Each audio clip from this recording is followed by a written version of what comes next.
Hi everyone, I'm back from the holidays, so now I have enough time to be back on YouTube too. This video and the next ones will be about an amplifier that I firstly built 4 or 5 years ago in a very simple way, just one op-amp, one potentiometer and 2 transistors, the same ones you can see here. But it eventually broke, so I decided to fix it, but also to improve it. Now you can see the improved version. Well, it has some more components than just one op-amp and 2 transistors. Yeah, I've made some improvements. Here is a schematic. I'll comment it and explain it in a few minutes.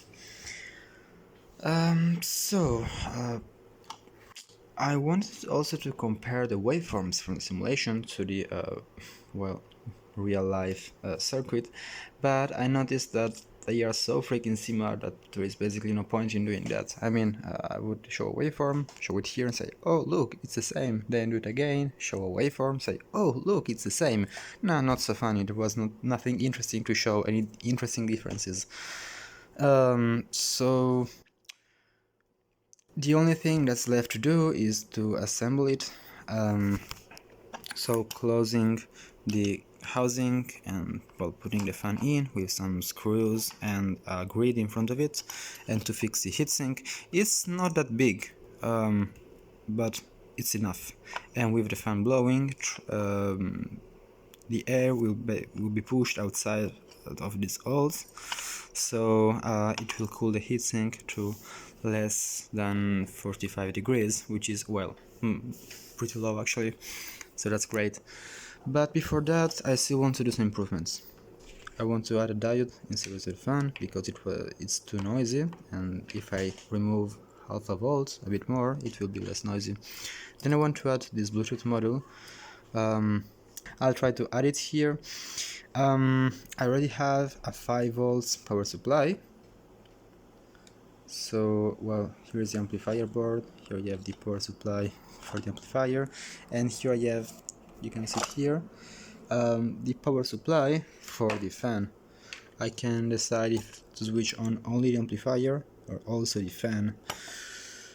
The idea was to use the 5 volts to keep this charge, to keep the battery, because I found out that the chip that this amplifier is using is actually 3 watts class D amplifier, so you can see here the model, so that's quite handy. It's decent, and also because it would be kind of tricky to use it without the battery. The USB module outputs some analog signal on the make me zoom in, there we are, on the second and third pin.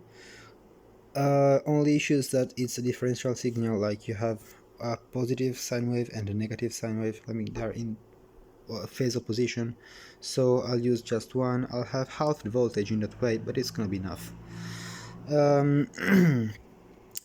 I'll arrange it in some way that it's gonna be kinda easy and user friendly to decide when to switch on the Bluetooth module to use the Bluetooth, but to take the analog audio out of the Bluetooth module and send it into the linear amplifier when I'm using it plugged to mains, or when I don't have mains to plug it in, to use the battery, and so to use the class D amplifier and send it to the output. So I'll have to add one more switch, I guess, but it's quite easy to make holes, to drill holes inside this.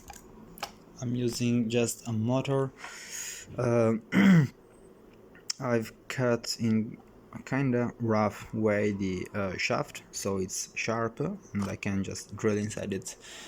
And in this way I've made a new hole for potentiometer, because when I've made the upgrade, the capacitors took too much space to leave the potentiometer in the trimmer in this position, so I had to put it higher. Well, okay, here is the waveform of the outputs, the analog output of the Bluetooth module. It's quite dirty with this ripple that it's 406 kilohertz. It's the switching frequency of the Class C amplifier. So I'll have to add some capacitors here and there to filter it out. So following the traces, you can see that this is the battery positive. It goes towards the VCC pin of the chip. There is already a capacitor. There are two capacitors, but I'll try to add some more to see if I can make it cleaner. I don't know why is my video being so blurry, but anyway, I'll try to make this cleaner. Of course, you can't hear anything. 400 kHz is way beyond the audibility limit, and it's also going to be filtered by the amplifier. I mean, it doesn't have a 400 kHz bandwidth, it's like 50 kilohertz roughly, so well, it's not an issue, but I'd like to remove it. By the way, the amplifier chip is quite a simple chip. Look, it's quite handy in case you want to implement your amplifier. Very minimal and simple and effective. I mean, I try to push it as hard as it can on a battery, on an 8-ohm speaker, and it didn't heat up at all, basically. Now let's get to the schematics. Before going to the schematics, I'll briefly show you a moment of comparison between the output and the supply rails of the amplifier in the simulation and in real life. You can see that waveforms match, of course. You can notice I did a little modification to the schematics. I was previously using just DC voltage source that LT Spice gives you, but to make it more realistic and to show you what I need to show you, I used a simulation of the power supply of the amplifier, taking care of the transformer impedance and drop and short circuit current and everything. So you can see that the way in which the supply rails drop is quite similar. You can see that there is this drop in the continuous output part here. I think that's because the OpAmp that I'm using here is different from this one and has a slightly higher voltage drop. It's called like dropout voltage, like the one that you can find in voltage regulators, and that's the minimum voltage that you need from the input to the output to have operation. So you can see that here it starts to do it starts clean, kinda clean, and then it starts clipping. I made some calculations, and that's 4.2 watts RMS. I'd say that it can output 4 watts of clean power RMS, of clean RMS power with this power supply. But well, okay, now I'm too lazy to do that again, but if I hook up my power supply to the supply rail, it can output 6 watts of clean power. That's why I call this like 6 watts amplifier. Okay, I think that's it. We can move to the schematics. Oh, you can notice that, well, when the power supply isn't limiting the power, you can see with the cursors that the peak power that you get here is higher than the peak power that you get during a long period of load. So like the envelope power, I mean, here the envelope power is making the supply rail drop, so the peak power is reduced. But here that the pulse is very short, the envelope power doesn't have enough time to let the supply rail drop, so you can have a higher peak power.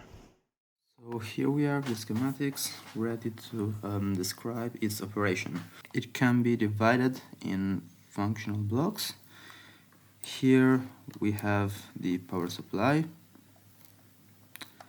Then here we have what's the input section. I mean the what's the input connector.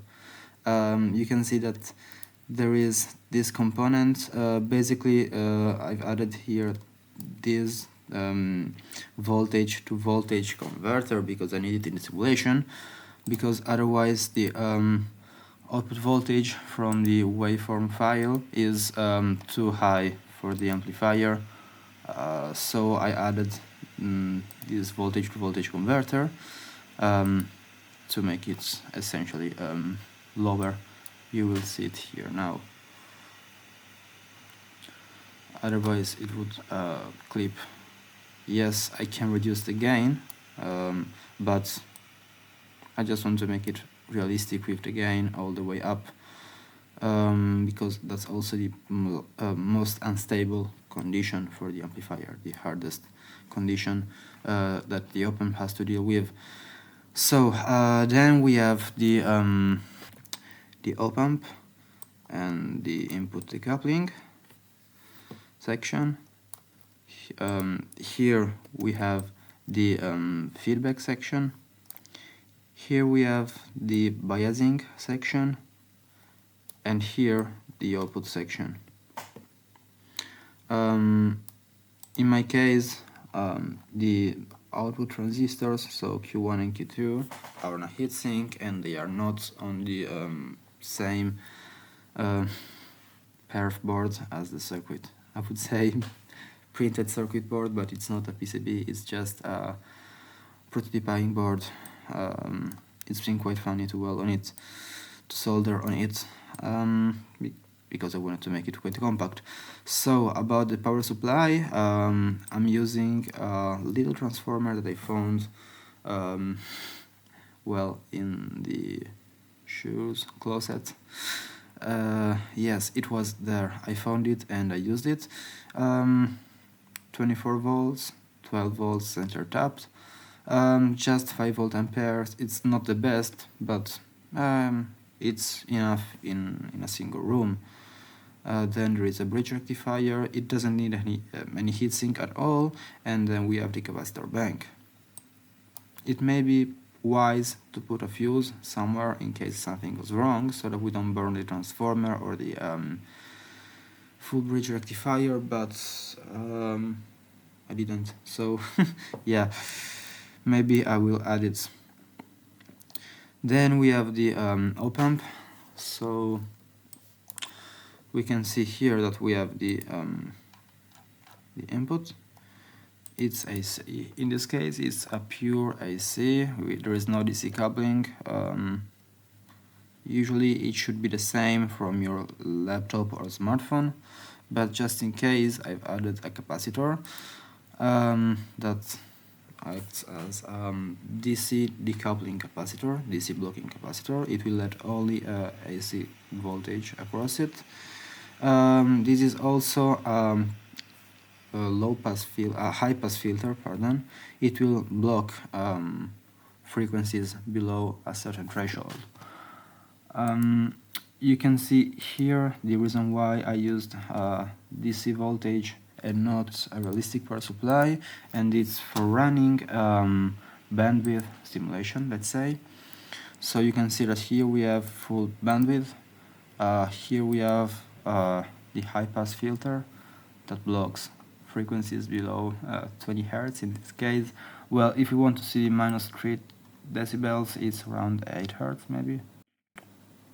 Yeah, roughly that, quite low. Previously it was even lower, but I thought that it's useless. I mean, it's funny to see the speaker going up and down at a couple hertz. Well, you want to do that, but it's not needed. Here instead at the output you can see the bandwidth. It's mostly limited by this capacitor. In my case there is no capacitor, but my op-amp is a bit slower than this one, so it will not oscillate. To make something a bit more realistic, maybe we can try to lower a bit the value. You can see that the bandwidth slightly increased. If we want to seek for the -3 decibels, we can see that 20 decibels, it's gonna be like 40 kilohertz bandwidth. 8 hertz to 40 kilohertz, that's quite wide.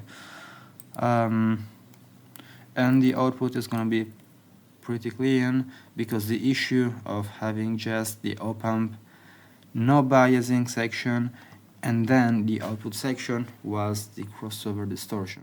Let's say that we have an input signal, this sine wave. It's not much a sine wave, but imagine it's a sine wave.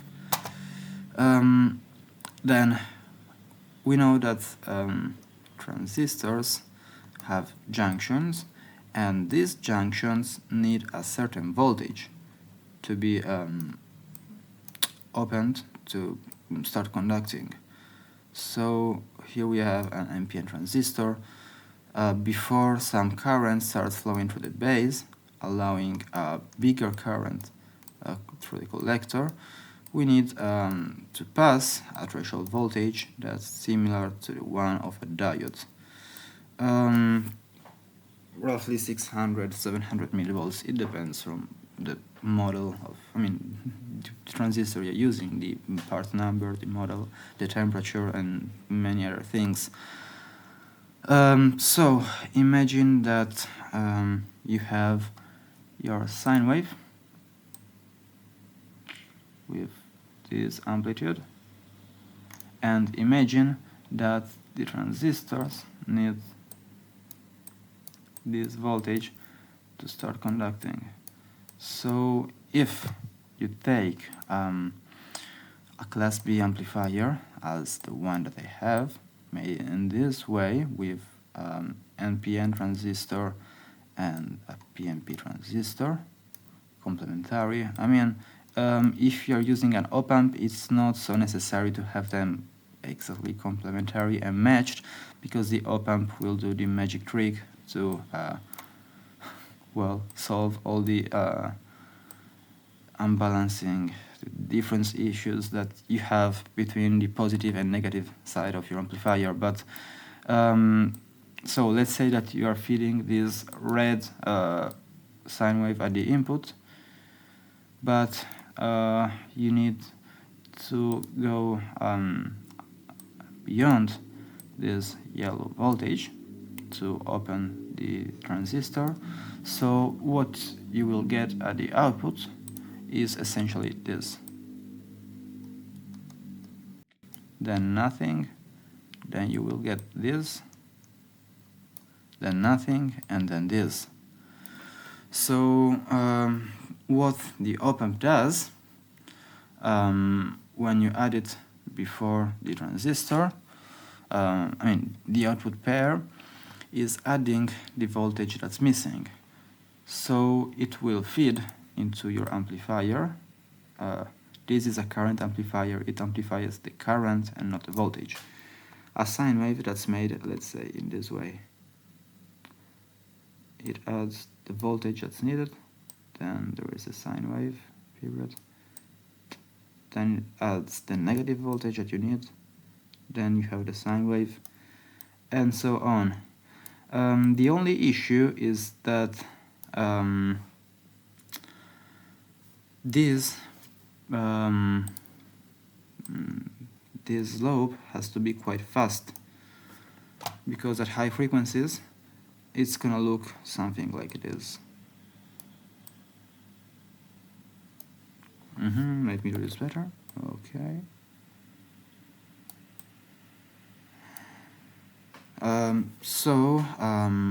Well, not even like this, because, well, you have this whole part of the sine wave, so this part here, if the slope is instantaneous. But if it isn't, what you will get is this. You will get your slope, a bit of the sine wave, then the other slope, a bit of the sine wave, and so what you will get at the output at high frequencies with no bias is this thing here. You will start to have some cross conduction, so you will have some oscillations here, how can I say, a flat part, then the other sine wave, the other half cycle, some oscillations, a flat part, and that's some distortion that we don't want. I mean, that's not easy to hear because that happens at rather high frequencies. In my case, it was above 15 kilohertz, but I could still hear it, so it was annoying. That's why I added this bias circuit.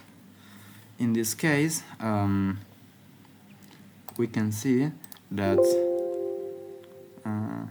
yes, when there is no output, so you can see that there is no output voltage in this case.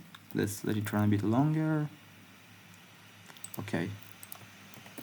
So when we have no output, there is still a current, 17 milliamps in my case. That's actually 16 milliamps in the amplifier, but same thing. So this current that is flowing across both transistors. Let me remove this tray so it's easier to see. Okay, we have 17 milliamps going in and 17 milliamps going out. Okay, here we have 0 volts. We have this voltage because you can see that we have some voltages on the basis of our transistors. Okay, let's take only the positive side. We have almost 600 millivolts and a little bit of current, 60 microamps, flowing through the base of the transistor, of the output transistor. If we go, how can I say, back in the signal path, we can see that we have another different voltage here on the base of the transistor, of this Q5, and that's because in order to have some current flowing through Q5, we need to bias the base. So we have this blue line that is the bias voltage of the output transistor Q1, and then we have this other gray line that is the bias voltage of both transistors. And if we take the difference, here it is, we can see that it's kind of similar to the voltage that we have, for Q1. So in this case, the base voltage is quite similar among these transistors. So the voltage drop that we need to bias the transistors is quite high because we have a Darlington pair, so we have to sum up the voltages, and we have a complementary Darlington pair. So the voltage across everything is quite high, 2.2 volts. Sometimes you can see that they bias the output transistors using diodes, so they may do something like this. They may take 2 diodes in this way, then they will put the transistors across them like this. Okay, and here the other. Whoop, so long. In this way, the diodes that have junction voltage similar to the base junction voltage of the transistors will provide some biasing. So here it is. You put resistors to make some current flow. Here you have the positive supply. Here you have the negative supply, the other resistor. But, I mean, and here you have the signal. And you get the same signal at the output, same voltage amplitude, but can pull higher current. But in this case, when the transistors heat up,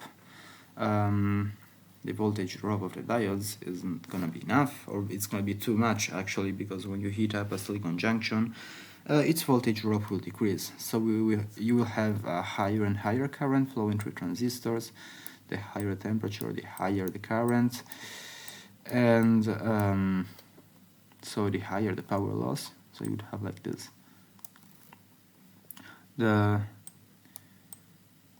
Okay, you have on the horizontal axis the temperature. On the vertical axis you would have like the current. You would have, you have the current because the voltage drop does this. And so if you have a higher current, you also have a higher power. And well, you would have a higher temperature on the heatsink because the more power you put, the higher temperature you have. So you would have fire, you would break everything. And that's not something you want. That's called thermal runaway, and that's not funny. So we use a transistor to do this. We take as reference voltage its base voltage that is dependent on the temperature in a similar way of the other transistors. So what we do is putting it on the same heatsink. You can see it here. It must be put on the same heatsink used by the output transistors, so that when they heat up, this one heats up too and reduces its voltage drop. So the current will be limited. It's a way to avoid thermal runaway. Moreover, by changing the value of R6 and R7, in my case R6 is fixed and R7 is a multitron potentiometer, you can decide what's the voltage drop across Q3, so across the output transistors, to bias them in the proper way. Usually the bias current is 15 to 30 milliamps depending on the power of the amplifier. There isn't really a rule for it. Essentially you have to set it in such a way that there is no cross conduction. If you have cross conduction at 40 milliamps, you may need like 60 milliamps to avoid it. Okay, that's fine, you need 60 milliamps. It's kinda high, but well, if there is no cross conduction, that's good. So, well, the OpAmp provides the voltage amplification. Let me go, okay, here. So here I have the input voltage, here the voltage after the OpAmp. You can see that this isn't really a sine wave. You can see it's a bit distorted. Distorted. If we make a Fourier transform of this, the FFT,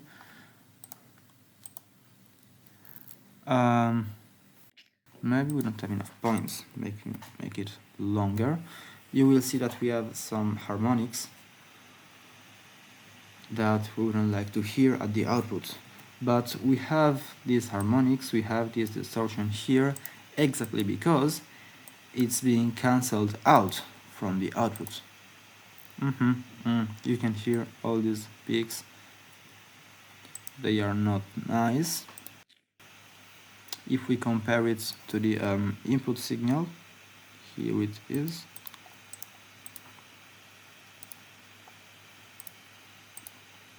You can see it's way cleaner, but we have this distortion here on this node because it's being cancelled out with the distortion that's introduced from our output transistors.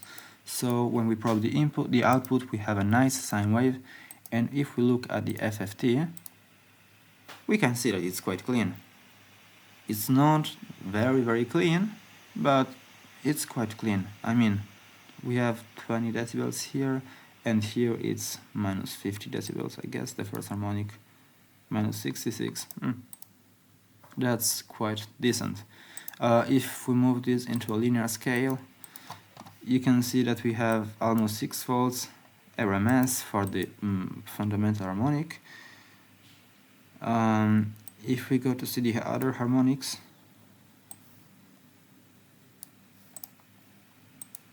we can see that we have microvolts RMS. That's very low. Instead, if we do the same thing here with the harmonics, and we ask it to be linear, okay, you can see that they are already visible here without zooming in. We have many millivolts of harmonics, and that's quite audible.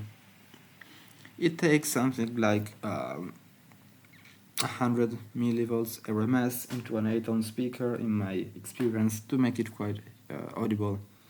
You can listen to music directly by connecting a speaker to your smartphone or laptop audio jack, and you can hear it. And that's a little bit more than 100 millivolts RMS. So we want way less than some millivolts RMS of output voltage in the harmonics. So the OpAmp is what does the magic of removing the distortion in our case. So you can see that the OpAmp isn't doing this. This trick here is not adding any bias voltage, because it's being added by the bias circuitry, and in that way we don't really have to care much about the speed of the OpAmp. That's it for this video. Kinda long, but it's a complete explanation about how does my amplifier work. Other things, they're all written here. I will share the schematics in the description of the video. Bye! See you in the next one for some practical tips and assembling the amplifier.